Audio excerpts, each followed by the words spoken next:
welcoming Lupe Gutierrez from the Department of Finance, and we've got Emily Hauber from the Mayor's Office. Is there anyone else you're inviting to the table? Sure. Yes. Apparently Great. we are too. City Attorney's Office. Great. I'll turn it over to you, Emily.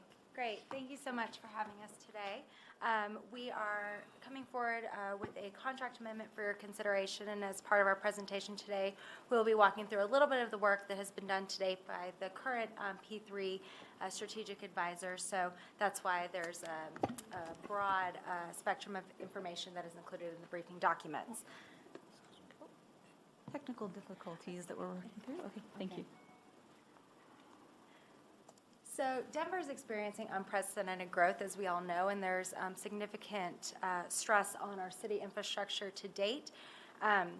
We believe that the city is responsible for ensuring that Denver thrives by investing in our people and in our workforce, maintaining new and existing infrastructure that enables our economy and our people to prosper.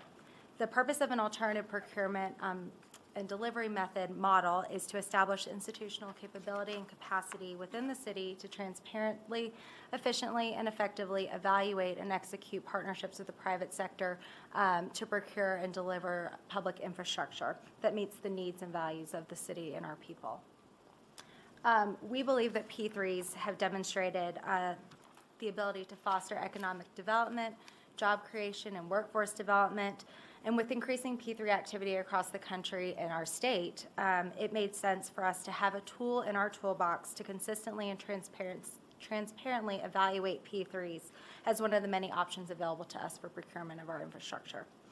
We intend to be a world-class city using best practice to meet our needs by transparently and efficiently and effectively evaluating this procurement tool and using it really as an economic development and project delivery tool. But to this end, this is why we have drafted a P3 program for consideration.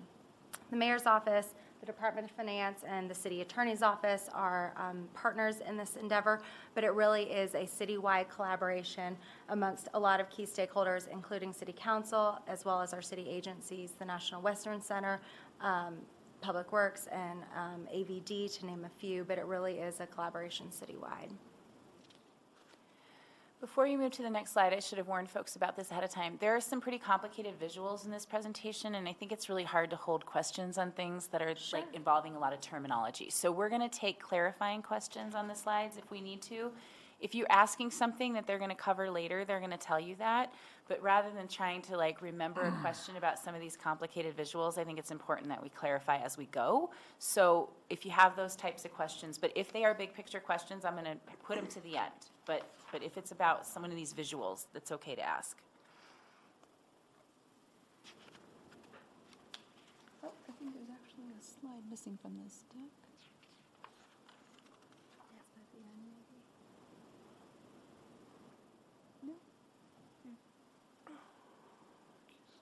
Okay, so the slide that I'm actually going to be covering is not reflected in the copy of this deck, so I do actually have an extra copy here with me if you all want to bear with me, or I can speak to it, whatever your preference is. Is it in the materials they got? Excuse me? It's in the PowerPoint they received. Yes, it's in the material that you all should have received. No, we have that next slide, just the same one that you do. Well, let me pull it up here. It goes from slide 2 to slide 4, but slide 3 is not visible. Please bear with me.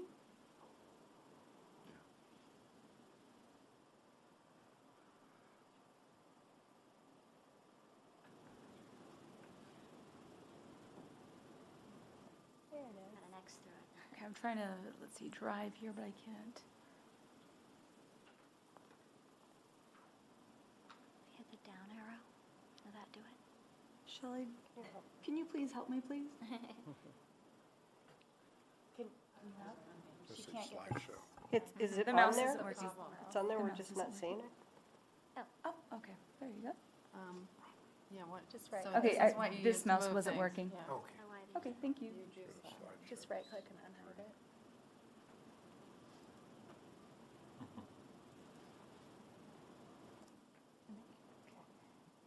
Hold on. It's because because it's got the X through it, you're going to have to go back and hit on this Let's, section. Is it Lupe, I'm sorry, but I'm going to ask you just to speak to it if you want to see if someone else can work on it so we can keep moving. We're going to have a lot of questions, and I'm just concerned that we'll lose time. Okay, great, thank you. My apologies for No, those it's okay. technical difficulties. So essentially, the council action that's being sought today is actually a contract amendment with consultant Arup Advisory Inc.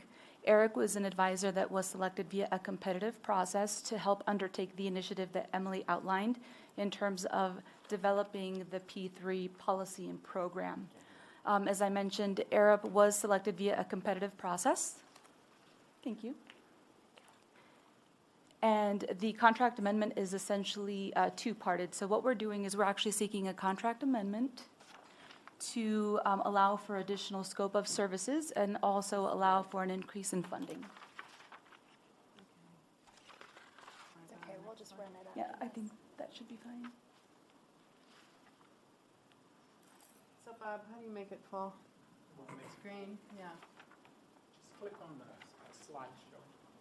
Where is it? It's hidden, so that's why it's not coming up for some reason. You can go back to the regular presentation. It was, I think it's fine, Shelley. We need, it's not going to show up because it's hidden. yeah. We're going to have the same problem again. Yeah, so, should I go back? No. Yes. Oh. It's hidden, so it's not going to show up in There's the a red presentation. line through the three. Okay. So yes, essentially, this is a contract amendment with Arup Advisory. So they are the consultant that was selected via a competitive process to help the city undertake its initiative in developing a program and policy to help evaluate project opportunities. Arup Advisory is an independent worldwide engineering and strategic consulting firm that has worked on several P3 programs across the U.S., including worldwide. And so we feel that they bring the expertise needed by the city to help develop this process and allow for customization and tailorization in terms of providing for a comprehensive process to help evaluate these project opportunities. As I mentioned, the contract amendment does allow for an increase in cost. So right now, the contract value is approximately $475,000. And given the work that's needed to complete the finalization of the program and policy and communications plan, we would like to add an additional $480,000 to this contract for a total contract amount of $955,000. Some of the variables that have changed as a result of the work that has been started by Arup includes an addition to the scope of services. So we are actually now contemplating a more robust communications and stakeholder outreach initiative. As Emily alluded to, this is going to be a very heavy lift in terms of educating the sponsoring agencies that will be using this tool, as well as partnering with City Council to make sure that we incorporate your thoughts and your feedback in terms of the development of this program. So that's all contemplated in this second phase of work. And the other piece that I should mention is that one thing that was not contemplated in the initial contract scope was an evaluation of unsolicited bids. So coincidentally, in 2016, when the city entered into this contract, the city attorney's office was also looking at an ordinance for unsolicited project opportunities. And so we wanted to make sure that the program that was being developed also took into account the work that was being done by the city attorney's office, which again was not contemplated as part of the initial engagement with Arup. I also wanted to mention that although we are only seeking City Council action at this point on the contract amendment, there are future engagements that we expect to come back with once the program is developed. So there is the opportunity to come back for additional contracts for project advisory services, technical advisory services, et cetera. The city is definitely dedicating the resource, or would like to dedicate the resources to put the appropriate structure in place. And so in order to do that, what we would also like to do is dedicate staffing as part of the 2018 budgetary requests to help build that office and set it up. So that's also just another highlight in terms of what you will be seeing in terms of actions that require your approval going forward. But for this particular council discussion, we are just looking at a contract amendment for the Arup Advisory contract.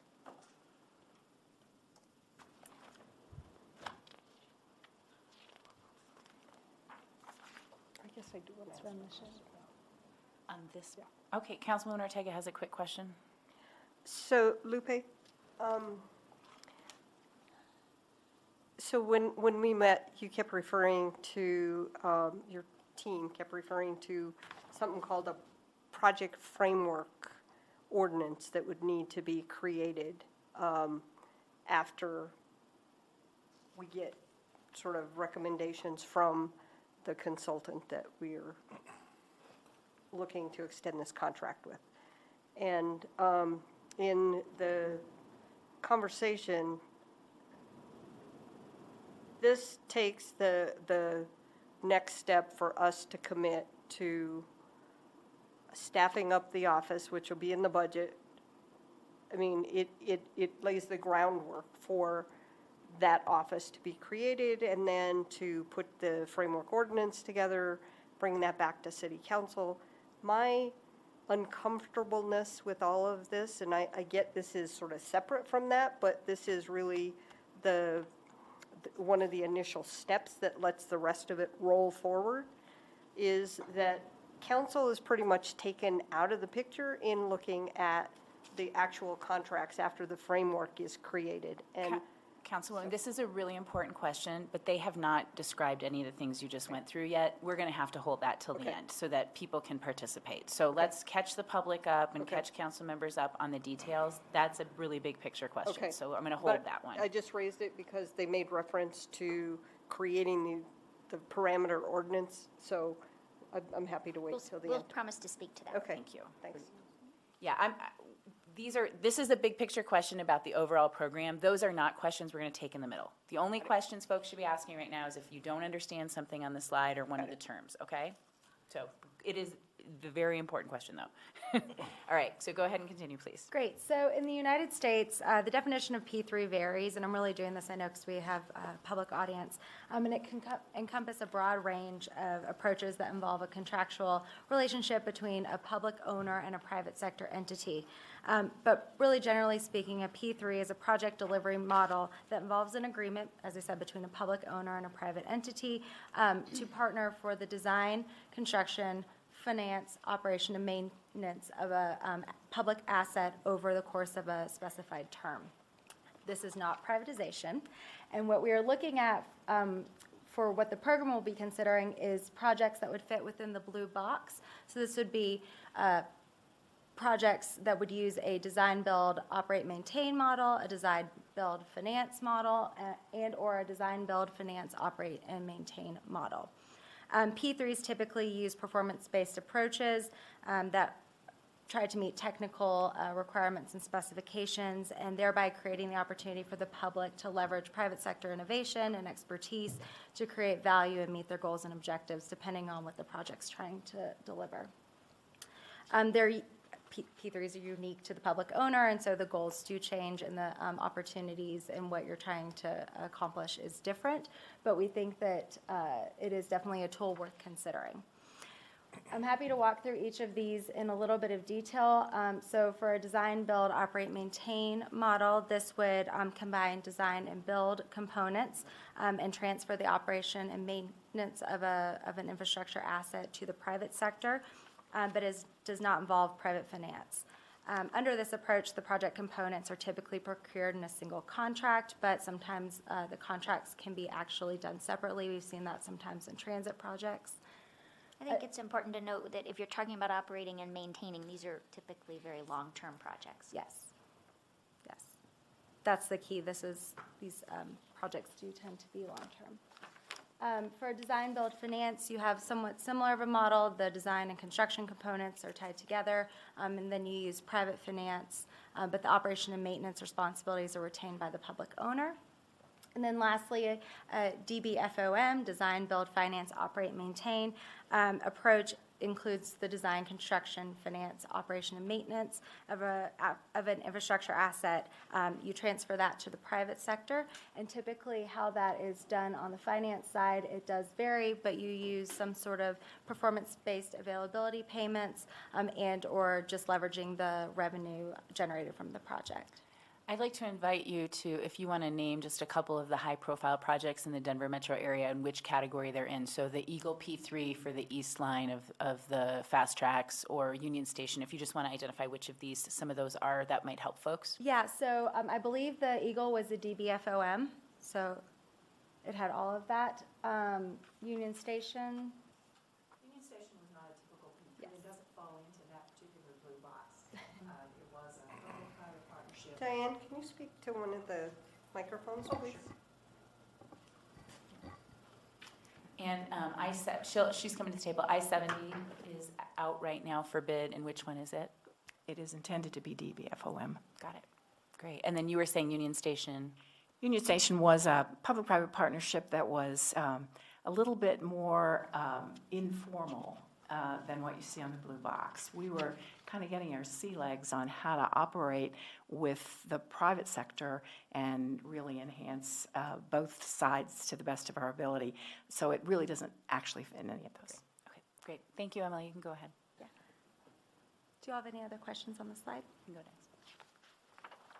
Okay, so I will cover the next side, which covers essentially opportunities and challenges that we are well aware of with P3 structures. Emily, I think, has highlighted a lot of the opportunities and benefits that come with P3 projects. However, we are also aware that because these are such long-term financial and legal obligations, there are also a lot of challenges. Therefore, this is probably not the right tool for a lot of the projects that the city undertakes. Generally, P3 is reserved for those larger, more longer-lived type projects that have a higher price tag.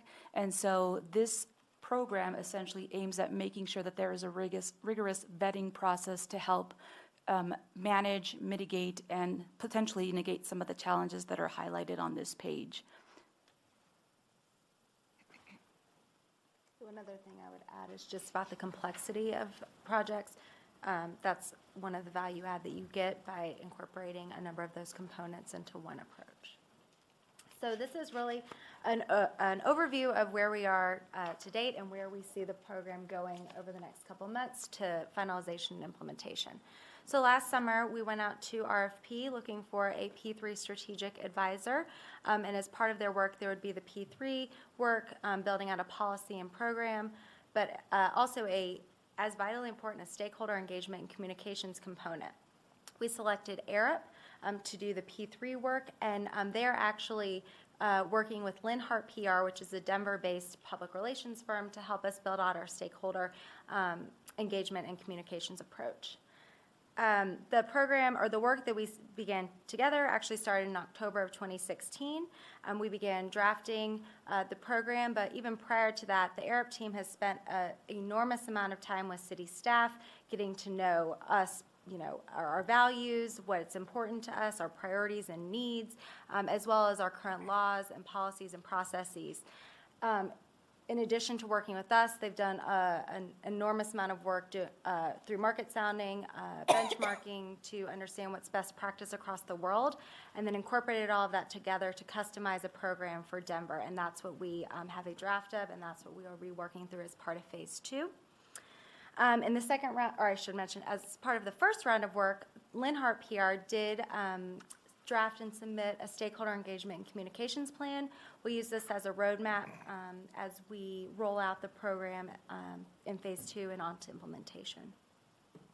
As part of phase 2, I should mention, and this would be from now through the end of the year, there is a significant opportunity for engagement with City Council, and I know that Lupe alluded to that earlier, but education and engagement with this body is extremely important in the success of this program, so we wanted to build that in a more robust way moving forward. Great. We have one clarifying question on the slide from Councilwoman Ortega. I just want to know if the initial contract was done via an RFP or RFQ? The initial Or was contract it- was done via an RFP process. Okay. Thank you. Great. Next slide. These guys did a great job keeping this to a very short number of slides. It's very impressive. So, as I've mentioned, we are in the draft phase. The strategic advisor has submitted a draft program overview document and supplemental documents to us. This is an infographic that outlines the program in its draft form today. The Arup team has proposed that our program consists of 5 stages. I'm going to walk through them at a really high level, and we'll point out some key points along the way. So stage 1 is really the planning stage. This is building our pipeline of projects. Sponsoring agencies are already doing this, so really stage 1 is currently happening. Where it is a little bit different is when we move into stage 2. And this is where the program would identify and evaluate preliminary project information to determine the viability of a project as a P3. During this phase, this stage, we would be expending some, but not a huge amount of city resources, time, and budget to complete this. But it is really important that the eligibility and screening criteria are met in order to move on to stage 3. So this is a process somewhat similar to the CIP process that currently exists, though it is different. But there is a gateway with the budget office as well as the P3 office, which Lupe mentioned earlier, that would step in and help shepherd this through if it is determined that the project is viable for P3s. Stage 3, so a project moves through Gateway 1 into Stage 3, which is the structuring phase. This is where development of a full business case is done. It is the qualitative and quantitative analysis to determine the best procurement option for this project. If determined that P3 is in fact the right approach, then the P3 office and the sponsoring agency would bring that forward to an executive body and then on to you all for consideration. One thing I should mention is that stage 3 requires a lot of resources, both mostly on our side, and we want to make sure that projects that make it to this stage are the most viable, and most of the projects will not make it to stage 3. For example, the state of Virginia has a P3 office. Their program vets projects similarly to ours, and only about 10% of the projects that even make it into stage 2 make it to stage 3 for consideration. So these are very specific, complex projects, and so it wouldn't be the default tool for all of our needs at this point. If it is determined that a project does meet, the business case does show that the project is ripe for P3 procurement, there is value for money, a notice of intent to procure services would be brought forward. This would include a business case executive summary as well as a draft ordinance containing the proposed parameters of the project, which would be brought forward for your consideration. The proposed parameters would be consistent across projects, but the details of those parameters would be project specific. Once the parameters is brought to you all for consideration, and if approved, it is then a project then moves to stage 4, which is the procurement phase, and it would move as you would typically see a project procurement, development of procurement documents, selection, negotiation of contract, and hopefully get to a contract, to a project agreement that is in our best interest and works with our private partner. The last gateway for the city would be commercial close. If between Gateway 2 and Gateway 3, any of the parameters that have been previously approved by council change during the negotiation process, then we would be coming, the project team in the P3 office would be coming back to council for consideration of the amended parameters. So once, if determined by our city attorney that that is necessary, that is when that would take place. And that's where you see the second star for amendment approval as necessary. If we reach commercial close, then a project moves into implementation, and this is where you have contract monitoring and reporting, and yes, and that would live with us, but we would have some help from advisors at that point, but we would own it. Just to speak for a second to the parameters ordinance that's referred to at Gateway 2 and potentially amended as needed as the negotiations continue. These are establishing what we could call guardrails for the negotiations and what the contract will ultimately include. And those types of guardrails might include things like affordability limits, the social ordinance requirements, performance metrics, and other things. But those would be the types of parameters that City Council will be asked to approve in advance before we go and procure a private partner. Thank you for adding that. And the other piece that I should have mentioned is that this is the recommended approach from our advisors as best practice. We believe that there is value add to having done this upfront legislative approval work in order to make sure that the project is right to move forward. A significant amount of city resources as well as private sector resources are expended during stage 4, and so we want to do that work as much upfront as possible. I guess the other point that I would like to make regarding the various stages in terms of the evaluation reflected on this page is, as you see in the lead agency column of this page, we have referenced the P3 office. I think I spoke to it fairly briefly at the start of the presentation, but we essentially see the P3 functioning as a liaison between the sponsoring agencies and the committee that would be reviewing and evaluating these projects on a case-by-case basis. They would essentially serve as a center for excellence in helping evaluate and serve as a center of knowledge for these types of opportunities that the city would be contemplating. So those were the slides that we have, and we'll open up for questions. Okay, the queue is full. Councilman Flynn and then Councilwoman Black. Thank you, Madam Chair. I just want to make sure I understand what this contract is. And this is to retain Arup for the entire program, even though it terminates December. It has 2 one-year extensions, correct?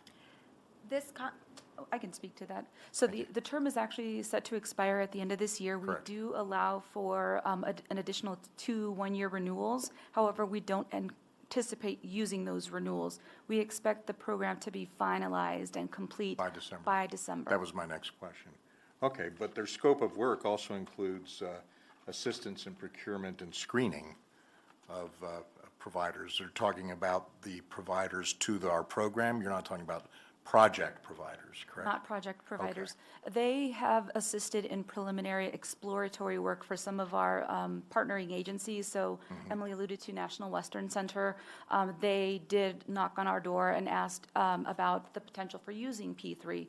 And so there was some fact gathering that was done, but we have asked them to hold off until we actually have a structure in place before we would allow any project to be part of this evaluation process. And so the reason that they're not done yet and we need the additional appropriation for this is simply because the scope is still the same, but there's just more stuff to put in that scope? It is an enhanced scope, yes. If that's a simple way to put it.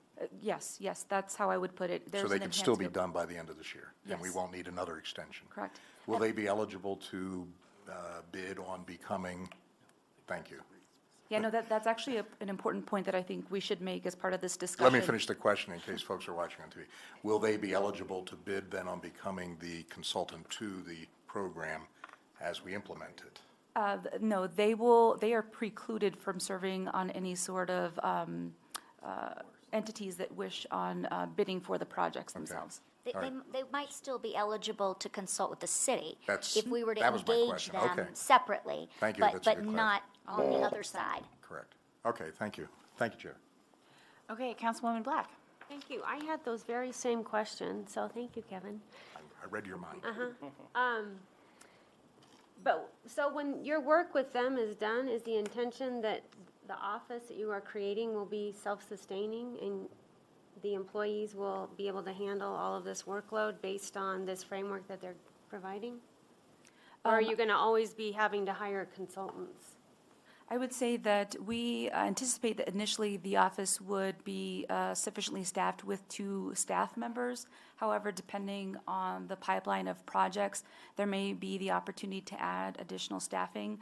In terms of the advisory functions, I think from a project standpoint, there is the potential to have technical advisory roles come on board as necessary by the projects themselves. But from the city's standpoint, it is definitely our intention to have the P3 be a self-sustaining type entity to help and support the sponsoring agencies that would like to use this tool. It's partially why we want to have a dedicated office with dedicated FTEs that are included in the 2018 budget so that we can develop that expertise in-house and not have to rely so heavily on consultants. And so is your intention to use staff that you already have and they're being trained by this group, Arup? So I am with the Department of Finance, and I have been asked to serve initially in terms of helping develop this program. I think it is the expectation that we would hire on additional positions for the 2 FDEs that Kristen has alluded to.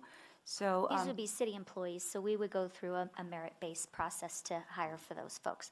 Our typical career service. All right. I think we would look internally as well as externally potentially. There's a skill set I think that this office needs, and so that may currently exist in-house, but it may not. So I think we'd be looking at all options. So my question is more about, Lupe, you're being trained by Arup, like they're giving you everything they know so that you will be the in-house expert on it. Not just myself, but yes, it's a collaborative effort between Emily and myself. We are working very closely with Arup and providing significant input. We are coordinating the efforts between the other agencies that are working on this with the city, so the City Attorney's Office, Public Works, Arts and Venues. Okay. And another quick question on the pros and cons slide you had. One of the challenges was the cost of capital may be higher than public financing. Why is that? So the City of Denver is a AAA-rated issuer, so our general obligation bonds enjoy a very low cost of funds. So if we were to procure a project using our traditional structure and the city were to finance it itself, obviously our cost of funds would probably be a lot less expensive than a private developer could secure. However, there is a value and risk proposition that's made available through P3 structures. So although the actual cost of securing the financing may be a little bit higher on the P3 side, you do have opportunity to make up those savings on the operations and maintenance or Risk avoidance. risk avoidance. Okay, thank you. Councilman Espinoza. So all of those things that you talked about on the sort of makeup on operations and maintenance and stuff like, you know, essentially the revenue component to all these P3 projects would be available to the municipality, to the city, in exactly the same way. We just don't, as a matter of practice, get in the business of charging people more than what they would need in order to cover the cost of the projects. I mean, that's at least that's how it's sort of been since Denver's been a city. So what is it? So why should we get in the business of sort of paying for operations and maintenance and profitability by partnering with P3s as opposed to just continuing to deliver these projects ourselves? So I think one of the key value add is the life cycle costs that you save on if you incorporate all of it into a project up front. So for example, if a private entity is responsible for designing and constructing an asset, then, and as well as the operations and maintenance, most importantly the maintenance piece, they may think twice when they are putting in, let's say, different flooring. So they know that they're going to have to maintain the floor over the course of a 40-year period. They may put the more expensive floor in up front, knowing that it will last a much longer period of time. For us and our budget constraints, if we were to do it in a more traditional way, we may opt for a less expensive floor option and then defer the maintenance later on and have to play catch up. So there's a life cycle cost component that is value add in using this as a tool. So, and that's one of those things that I frustratingly see, right? The fact that we can build the Carla Madison Rec Center, but not actually pay for the FF&E, the finish of it. Or we don't actually incorporate the running track, which is, but we don't design for sort of retrofit of that. When, there are ways to sort of program, to structure a project or to specify a material that would get you a 40-year life cycle out of that. And you can do that from the base, from the get-go. And I guarantee you it'd be cheaper for us to have specified that up front and have it put in than to pay for somebody else to put it in and specify it and put it in, and then pay them to sort of, have them charge us over the course of 40 years for having done that. It's a matter of political will. Are we willing to ask for that durable material and that quality level of construction, or are we only comfortable saying we're gonna contract somebody else to deliver that? But the real problem is if we do that and their contract term is 40 years, are they giving us a 40-year life cycle product? And in the end, we get to inherit something with deferred, essentially the beginnings of deferred maintenance that is already a problem that we're trying to address with the GO bonds. Well, as part of a P3 contract, you can require asset condition handback condition of the asset.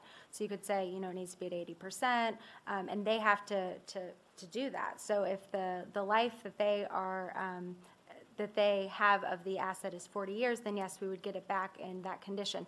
That condition may have it deteriorated to 50% of the asset condition if we had done it in a traditional procurement method.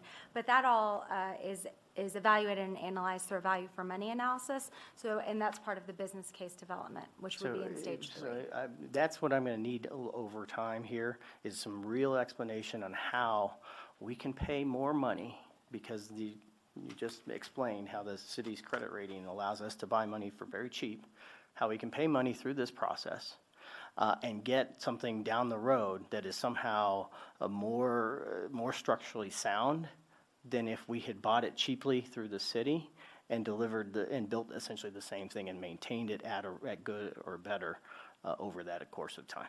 We definitely share those concerns, and is definitely why we're working at developing this rigorous evaluation process. So P3 is not the optimal opportunity in every large capital project type example, but as Emily alluded to, the value for money analysis and the business case development, the financing cost is one component of what we actually look at in terms of assessing whether or not a P3 is the optimal route to go. So back to the very first slide, the big concern here for me, and I think it goes to Councilwoman Ortega's question, is on the very bottom there. It says Denver's path forward, seeing a need and opportunity for P3. The mayor's office enlisted the efforts of the Department of Finance and the city attorney's office to initiate the P3 program development. City council, we all sit here and represent our 11th of the city. And in the case of the at-large, the entirety of the city, which is essentially the same boundary as the mayor's office. Why aren't we part of this discussion? Because we will be ultimately approving all of these contracts in the end, and so we should be knowing how we got here. So I have a problem with that. Okay, next is Councilwoman Ortega, then Brooks, then Black. So I think the critical point here is, no, we will not be approving the ultimate contract at the very end, because by creating the framework ordinance, which we'll be having some dialogue and input into, hopefully, nobody from council serves on that governance structure or the committee that was referred to, but at the end of the day, if those projects meet the parameters of what's in that framework ordinance, those will not come back to city council. And I have a problem with abdicating our responsibility in approving contracts. And I understand why this is being looked at, because the P3 companies look for predictability, is the word that was used. Certainty. In the process, that they don't want to have to wait to have a contract come through city council. We've got one that's going through the process right now at DIA. But the key is, we are giving up our role and authority in approving contracts. And I have a problem with that. And I get why this is being done, but this is the foundation for taking us to that next step. And if we want to do P3s, we can do it without taking city council out of the role. I have no problem with creating the framework and the structure for how we look at P3s, but to take city council out of the role of approving the contracts, I won't go there. Councilman, oh, go ahead. Councilwoman, I'd suggest that we're not taking city council out of the role. We're moving you to a different point in the process. Instead of approving the final contract at the end, you're getting an opportunity to look at the parameters that we're going to be permitted to negotiate in, and you'll get a chance to approve those by ordinance. So what we've done is move your role in the process up in the process somewhat. But if things change, I see here council amendment approval as necessary. So that's, by creating the parameter ordinance, that then sets the parameters for what go into the agreement. That's correct, that's correct. We'd only come back for an amendment to the parameters ordinance if what had been negotiated did not meet the requirements set by this council. And so that, Shaun is right, we move your role up and give you a chance earlier on to set some boundaries on what you want to see in the contract and what you're willing to permit, and let you have that voice earlier, rather than waiting till the end when all the work is done and all the investment's been spent and all the money is there, and the termination fees or the expenses and the sunk investment at that point is very, very high.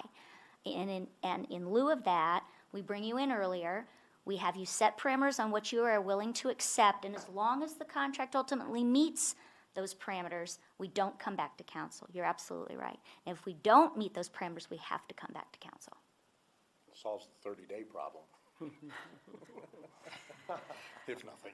You only have 2 days to approve the parameters. Councilman Brooks? I'm sorry, I had two other quick sorry, points that I Councilwoman, I wanted apologize. to I'm ask so about. sorry. So I want to mention one project that we didn't talk about, and it's the Fast Tracks project, which was a P3 project. And right now, RTD is struggling because the work that needs to get done to solve how we ensure that that line works, which is critical to our airport functioning and, getting people out there adequately. So, I mean, this is an example of something that, and it's important that we look at as much as we can in that crystal ball up front, but, you don't always know what you don't know. So you can't factor all those things into these agreements. And then the last thing I want to say is creating a new office. Right now, between National Western and NDCC, we have about 37 staff people. And how do we know that this isn't going to morph and grow to where we're staffing up with consultants and all of that stuff? I mean, I have no problem with looking at the framework for how we look at P3s. I just have a problem with saying, we'll just look at this sort of nutshell of things we want in a contract, and then you all go negotiate it, and if you can negotiate it, we never see the contract. And that's what I'm not willing to give up. And I know that that's what the companies want, but I'm not willing to give up that role. We did that with zoning, and look where we're at. We don't get to see the level of details on zonings, and we're the ones that have to deal with our neighborhoods, trying to figure out how we solve some of the problems with many of the big projects that are brought forward, where neighborhoods are trying to work out these agreements. And so, anyway, enough said. Councilman Brooks, then I have Councilwoman Black. I'll put myself in the queue, and if there's anyone else, let me know. Yeah, thanks, Madam Chair. Arup, is that it? Are there other cities that they're working in? Can you kind of tell me what cities they're working in? Sure. So they have been a consultant to a number of public entities on their projects, but as far as cities doing P3 programs, we really are innovative in that way. The only other city that has a P3 program that is even somewhat comparable in a P3 office is Washington, D.C., and so we are in close contact with them to learn best practice in real time from them as well. But no other city has set this up, and we've seen some failures. Cities moving to use P3 as a procurement model for the wrong projects, and they haven't protected themselves and their values in the process. So we're trying to create a program to avoid that. Good. And you've been studying their process of how they how their council approves and things like that as well. So we can talk to their city council. Sure. Yeah. I think we've learned quite a bit from the experience the state of Virginia has a P3 office as well, and Washington, D.C. And I think Arup has spoken with them and worked with them, and part of this, what they've brought us is a great deal of lessons learned because they didn't do a lot of this upfront planning that we've been doing.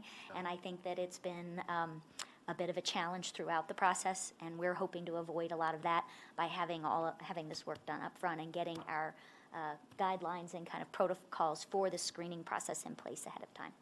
Okay. I'd love to reach out to their folks and kind of go through the process, the council. I mean, I appreciate the state piece, but obviously that's a different entity. I want to know from a city perspective how it's going, the lessons learned from a elected official's perspective. I have some process suggestions about that at the end as well, so Councilwoman Black. I would also like to just mention that as part of the second phase of work that's contemplated in this contract amendment is a workshop with City Council and Arup so that you all have the opportunity to have a more thorough review of the program that's been identified and laid out here. I think it'll also really help to answer some of Councilman Espinoza's concerns on the value for money and the business case analysis and what is entailed in that process and the rigor with which we'll be reviewing these projects. Councilwoman Black. Thank you. I really appreciate your level of detail and hiring them to do it right and not make the mistakes. So thank you for that. And also thank you for briefing me in advance of this. But a couple of things popped up. What if the company goes bankrupt and they can't fulfill their 40-year contract? Well, there will be default provisions that... Not Arup.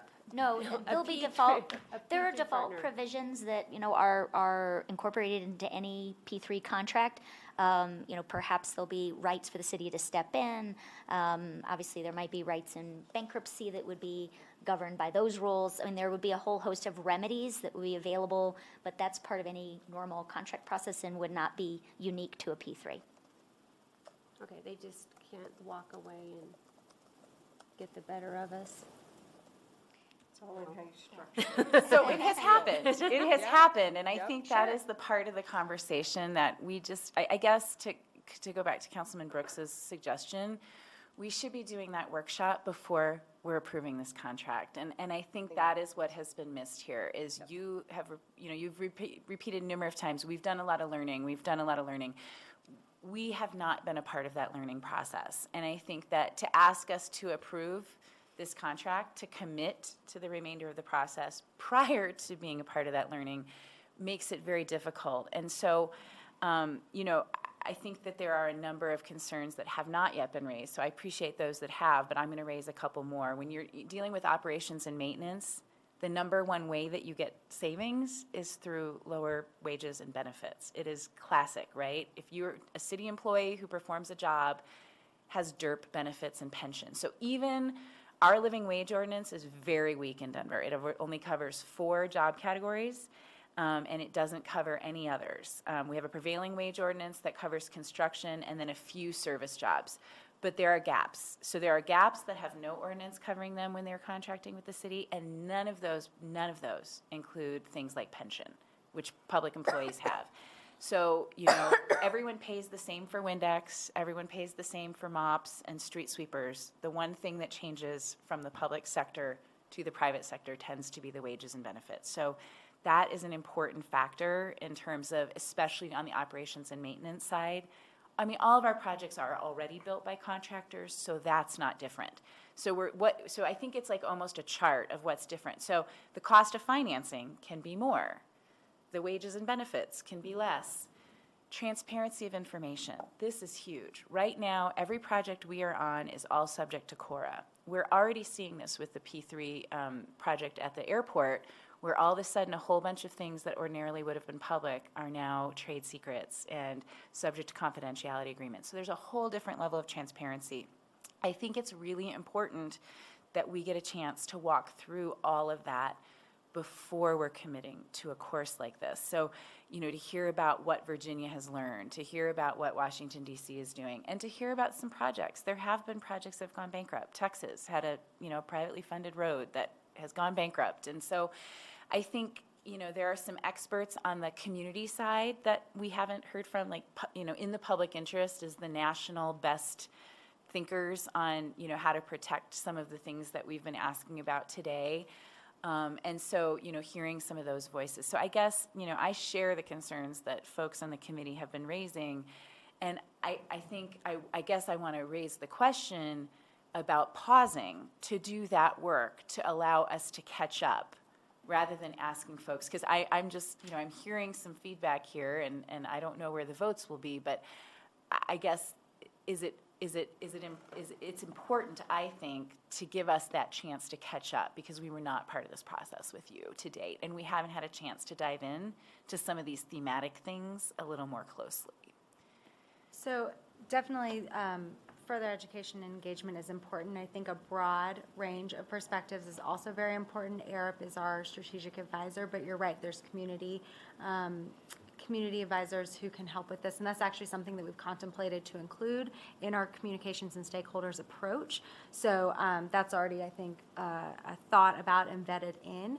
As far as the timing, one of the first things out of the gate as part of phase 2 is a robust engagement with this group. So it is a little chicken and egg scenario at this point. We didn't have anything to propose or present to you all until this point, and it has eaten up all of the capacity to date, so that is why we are here, and our apologies that it hadn't been done sooner, but it's definitely something that has been top of mind and part of the plan from the get-go, and it's just the timing has gotten a little off.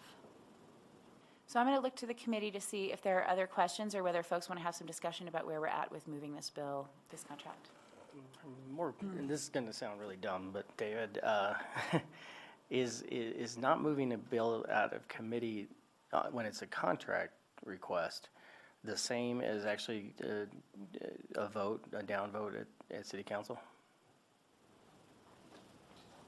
David Broadwell, Assistant City Attorney. Under your council rules, you have two options at the committee stage. Either move it to the floor or postpone the matter until a date certain. Those are the two motions you are allowed. It's not a vote on the merits. Okay. If you do the latter, if you postpone it.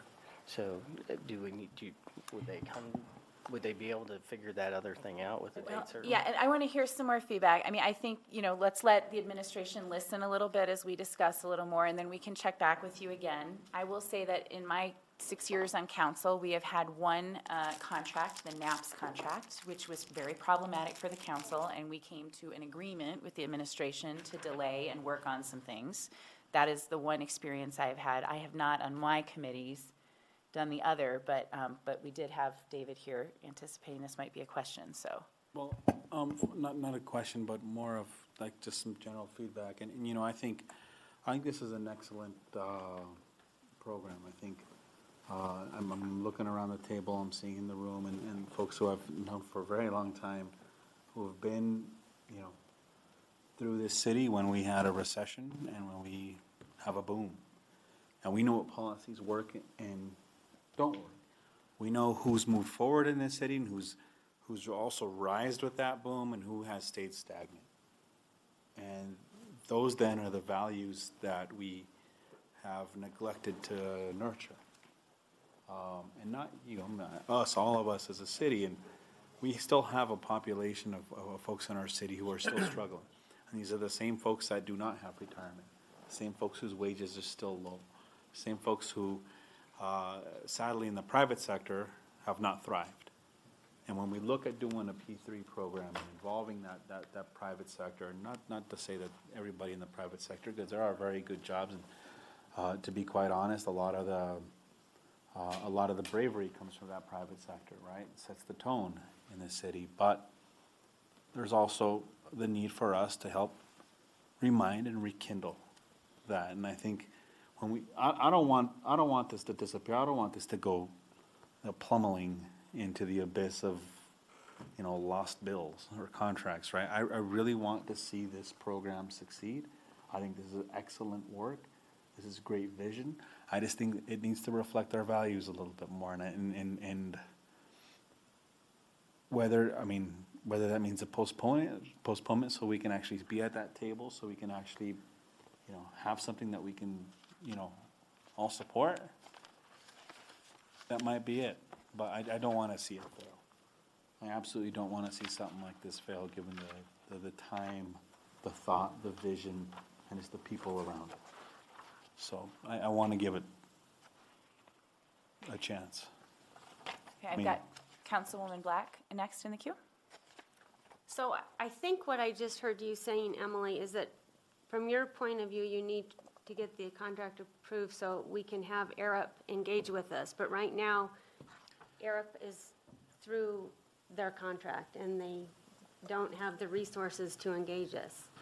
We have. Is that correct? Yes, we have firmed up a second scope of, not second scope, but this phase 2 scope of services that has the expanded engagement with council and a few other components that Lupe alluded to earlier. So, yes, that is correct. This is not an off-the-shelf proposal.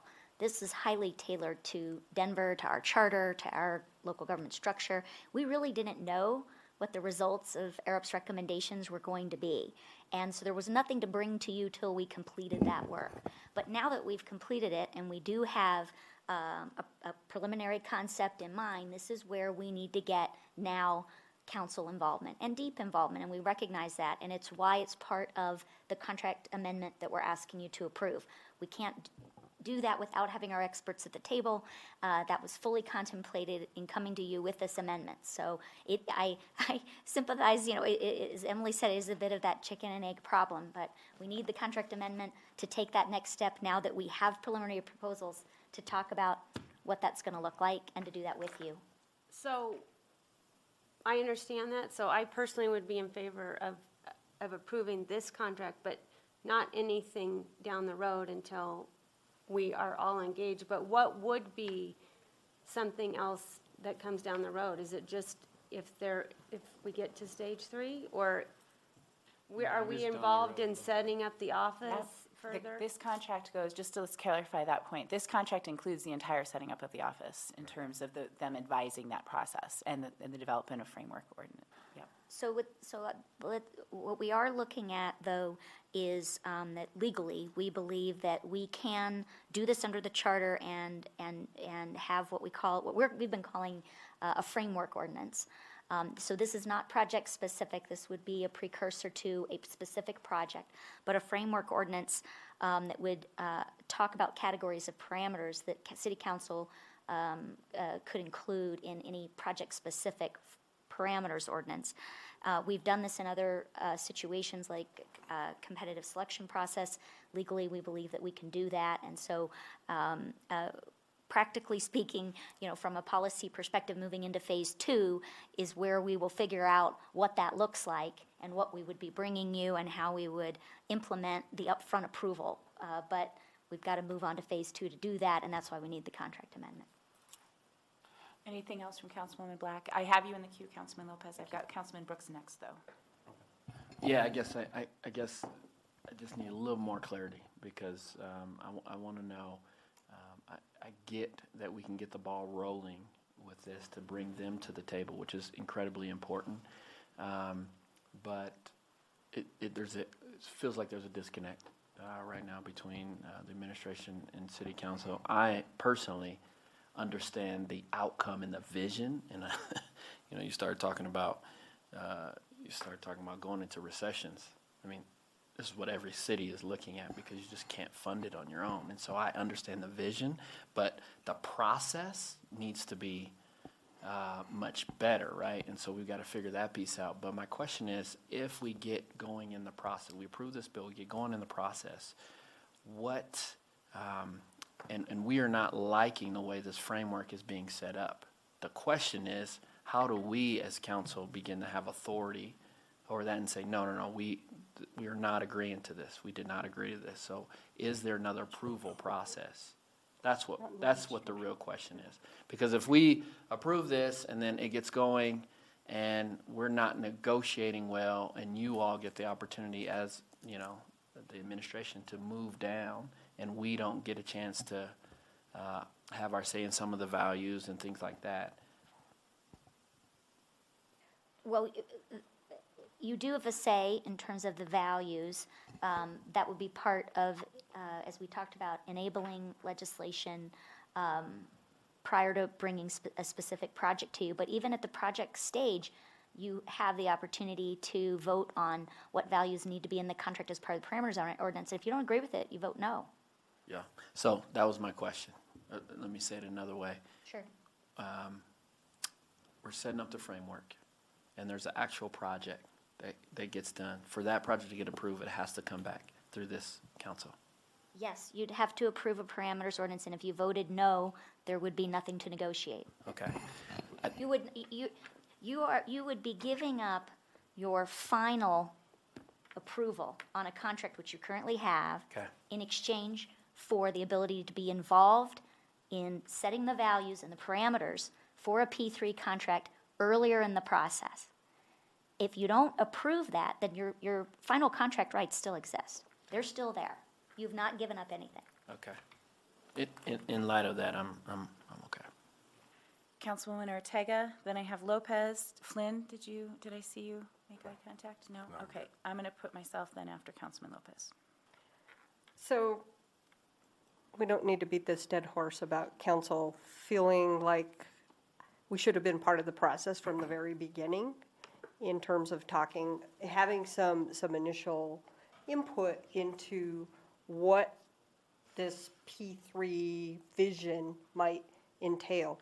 I'd like to see what the deliverables have been for the $400,000+ that we've already paid for the work that's been done by this contractor.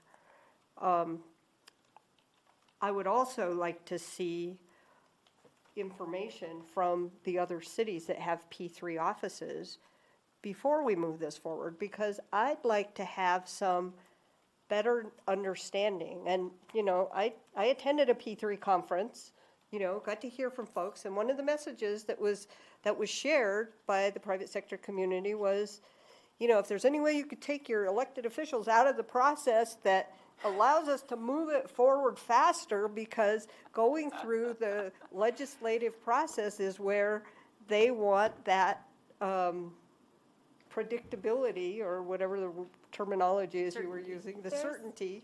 But so I think that we're not there yet. I would like for us to postpone to a date certain, be able to get some of that information. Let us look at that, have some input, look at what, the framework is that they've come up with in their communities. And I get that's part of what you want this contractor to do, but I think these are some things that I want to have a better comfort level with before we just go create a framework ordinance, hand it off and say, okay, as long as every contract has this criteria built within it, then you can just move them on forward. And I'm not comfortable with that. And Can I just make one point of clarification? I want to make sure that I may have heard you wrong, Councilwoman Ortega, but there would be a parameters ordinance for each project. It would be project specific. I just want to make sure that was clear. Okay. But go ahead, Shaun. And in terms of looking to other communities, there's one other community that has a P3 office. So we're doing something different. You mentioned two, Virginia There- and DC. That's state agency. But one of the differences that we're doing here is we're trying to set up a program that gives us a framework for analyzing these projects before we bring a specific project to you, so that there's some comfort from City Council that there is a reasonable process that's being given to and thought being given to the individual projects that come before us. In the other cities that have done P3s, they've sort of struggled through this on a project-by-project basis. And so the thought was to set up a logical program that gives you some comfort that we're doing, that the city's doing a reasonable analysis as the projects come forward. I think all the concerns that this council has expressed about P3 generally is one of the reasons we want a P3 office. We're not going to stop looking at these kinds of opportunities, so let's make sure that we have set up a thorough screening process to make sure that we're putting our investment and putting our time and effort into the P3 projects that make sense, and not running afoul of some of the problems that other cities have had and other projects have had that don't have a P3 office and didn't put in this rigorous screening process. That's the idea. Okay, sorry, some of us are looking at dates on our calendar. Councilman Lopez, would you be willing to allow Councilman Brooks to ask Councilwoman Ortega a follow-up question before we move to you? What do you want for that? It's just, you've gotten so much. It's just a point of clarification. We can't we can't bring Arup to the table if we don't approve this. Yes or no?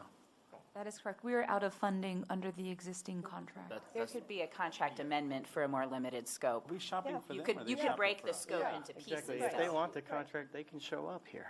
I mean, it's really that simple. I mean, I've never heard of a contractor not willing to Oh, no, sort no, of do yeah, that and we at wanted risk. to bring them actually to this hearing, but we were advised it was better not to do that. So we thought about bringing Councilman them. Lopez is next, and then I'll go to you, Flynn. Councilman Lopez? I think this is a lot of, so, from what I'm understanding, and here's the thing, and it's no fault of this, I've seen this at this table a lot of times where it's, well, we can't even talk about it until we approve the contract. Right, and there's a mentality, I think, that is permeating through a lot of different, we see this a lot, right? And I don't know if this is becoming a business practice on how the private sector deals with the public sector, right? And maybe a strategy, well, we won't reveal any kind of information or even enter into discussion unless we have some cheese, right? Versus, well, we just want to be in, we want to be part of this, we want to have this contract, so we'll do whatever it takes to get it done, right? My side conversations everywhere. I guess what I'm just trying to say is that it just concerns me that that's happening much more frequently. And I don't know if we have the capital or the power to be able to say, hey, look, here are the things that we care about. This is what the council's concerned about. If you want to continue to move forward at being this consultant, being this entity for us, would you be willing to actually engage in this beforehand? And I think, and maybe that's just I'm just putting it out there. This is kind of a procurement, especially, contract procurement, and especially dealing with P3, which is a little bit more nuanced. It can get confusing. And if it's confusing for us, it's absolutely confusing for folks who we represent as well, too. So I guess what I'm trying to say is it's just damn confusing in terms of how we move forward, right? And then how do we address that, right? That's my worry now. I mean, yeah. So, are you good, Councilman Lopez? You seem like you wanted to ask.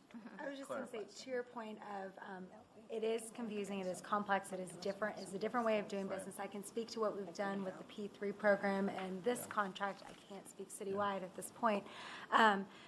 As I mentioned early on in the presentation, the P3 Advisory Services, building out the program and the policy framework was important, but just as important was the stakeholder engagement and communications approach. And one of the key stakeholders we listed up front back in September when we were drafting what the scope of services would be City Council. Having political champions, having folks bought into the program up front, and then potentially projects down the road is the foundation for success of this. And bringing the public along, as after our internal city family understands what we're trying to accomplish. So. Yeah, and I get that, and I really appreciate that, Emily. I think the motive for my questioning, the motive for my concern is that P3s they're a new thing, right? And everybody knows. I mean, if you don't already know this, and you're in the construction industry, or you're in the procurement industry, you're in an industry that deals with the public sector, you know that you can become a millionaire in one contract. Councilman, we're over time. They're very it's very lucrative, right? And these deals they're lucrative deals. Everybody's lining up at the bit to be part of a P3. Right? Whether you're pouring concrete, whether you're consulting, whether you're doing community outreach, whatever that is. And I just want to make sure that we are doing the best we can to make sure that our values stand strong, right? And when it comes to making sure that pot is diverse and that it's big, and it's not just the same old folks making the same old money off of the city, right? I apologize. I Okay, have to go. so I we apologize. need to bring this to resolution. Councilman Espinoza has ceded his place in the queue. So I know there's a couple of members thinking about motions. Do you want to take a minute to discuss what you're thinking about before you actually move so that you can get some feedback on it, including from the administration, if you'd like to? Thank you, Madam Chair. I'm fairly comfortable with the idea of establishing a P3 office, but I recognize that there's a lot of uncertainty in asking council to pre-approve contracts, even though we get to build the box into which it fits. So we approve the not to exceed parameters. including social parameters. But because there's so much anxiety over what this means and lack of clarity among a number of the members, including myself, because of some of the questions that were raised, I'd like to discuss possibly postponing this to a date certain. And I know that Shelley has been looking at some dates on the calendar that are available that would give the administration time to address some of the questions that the council members Ortega, Kinich, and Espinoza and Council President Brooks have raised also. What's the date? I think the date that was suggested by We have was- open meetings on August 1st and August 22nd, where we could dedicate a whole session if we were able to do a more educational session. We would, in theory, we could move the contract to either of those dates and then have an educational session to bring some of the substance to the fore. including with Arup attending. I mean, we can absolutely extend an invitation, and I think, so the question is, would we like to hear, is there any feedback from the administration? I mean, we certainly can move this as a postponement regardless, but if you'd like to give input. I think from a scheduling perspective, we would like to get back in front of you as quickly as possible. There is definitely, a little bit of a time constraint when we're trying to complete this by the end of the year. So I want to make sure that we are judicious in the amount of time that goes by. So I think my preference would be August 1st. I know that there's a lot going through as well towards the end of the year, so I just want to make sure that there's capacity amongst this group to make the time to do it before August 1st. If we are able to actually engage with our consultant, and that will be their call. Councilwoman Ortega? I just want to add that a couple of the things that I think are really important is to look at the information from the two places that you all identified, and then review what the deliverables were that we actually got for the first contract. I'd like to know, are there projects ready to go? I know we've been, having conversations with folks about National Western, about the Performing Arts Complex, possibly the Convention Center, but do we have, like a P3 project that is ready to go that really is causing some urgency for this to be brought forward? I would say that outside of the three that you just mentioned, probably National Western Center, just given how far they are along with the first two stages of development, have expressed interest in exploring P3 as a potential opportunity for the additional phases of development. So aside from that, No project has made it out of stage one at this point, as proposed in the draft program today. Any other feedback for the mover about the motion? Well, again, it's sort of towards the administration in that, there was much talk about how, the idea was that you're going to create a program to sort of, get to these outcomes. And that's, I think for me, that's what's missing is I think I would like council to sort of be cognizant of what that program is, what the variables that you're talking about that formulate that program. That, to have that already done over there and never with us engaged except for, oh, here's the program we created for you, that's my disconnect. Yeah, I agree. So I'll second the motion. Well, okay, so we need to make it formal. We didn't pick a date. Yeah, frankly, Madam Chair, I don't know if your preference was for the later date, but I would rather see this move more quickly. And I would opt to suggest August 1st. I know Councilwoman Ortega has a lot of concerns that we might not get all this information by the 1st, but then we have an option then as well. So I would make a motion that we postpone this to August 1st. I'll second that. Okay. Roll call? Sorry, I'm behind We here. lost council. Oh, no, we don't. I'm sorry. We have her. She was still there behind you. She was leaning back. Lean in. Mental. I will just say while she's getting the computer ready, if this motion passes, I would like to be able to work with you on what the substance of that committee meeting looks like, and I would like us, we will invite someone from in the public interest to provide some community perspective on the things that we might be wanting to think about from the transparency and the public interest side, right? So we'll extend an invitation and see if we can either get someone out or whether we can, have them Skype in. We've done that at times, so. And if there's any other particular questions folks have, to let Shelley know so that we can try to make sure that we structure a conversation that covers the questions. I was just going to say, I'd be happy to set up a time with Phil Middleton. He's the president of DC City Council, and we can just do a Skype upstairs. Great, we're about to lose Councilwoman Black. Are you ready? And we've run over, and I appreciate people's patience. That happens sometimes. We got to get the job done. Plan. Aye. Black. Aye. Espinoza. Aye. Lopez. Aye. Ortega. Aye. Brooks. Aye. Kanish. Aye. Okay, everyone, thank you so much. We'll see you back here on August 1st, hopefully with a presenter, and I'll look forward to working with you, Emily, most likely as the point person. Sure. With that, this meeting is